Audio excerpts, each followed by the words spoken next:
देली के खूब मजा लेली के ढोड़ी देखली तू साड़ी हटा के कोइली गरम दुनो जो बन दबा के देली दर्द राती जोरे सुता के कोइली गरम दुनो जो बन दबा के देली दर्द रात कोरा सुता के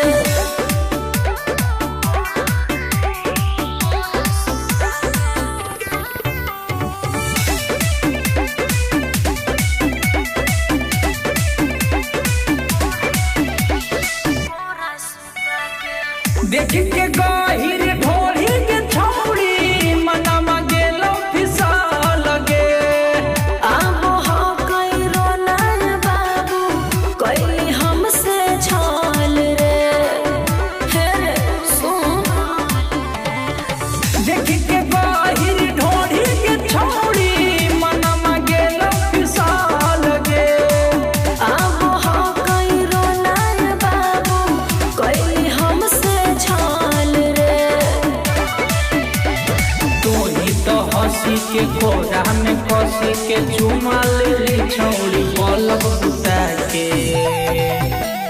कोइली गरम दुनो जो बन दबा के देली दर्द राती जोरे सुता के कोइली गरम दुनो जो बन दबा के देली दर्द रात कोरा सुता के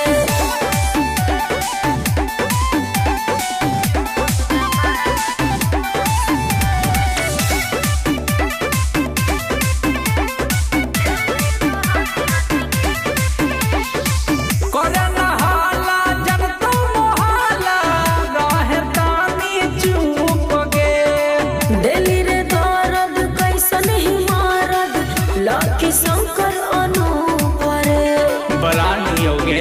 हे रे करना हाला जब तो मोहाला रहे तानी चुप गे देली रे दर्द कैसन ही मारद लकी शंकर अनुपरे तोही बोलही के पलंग हिलही के मन भर मही तू घघरी उठा के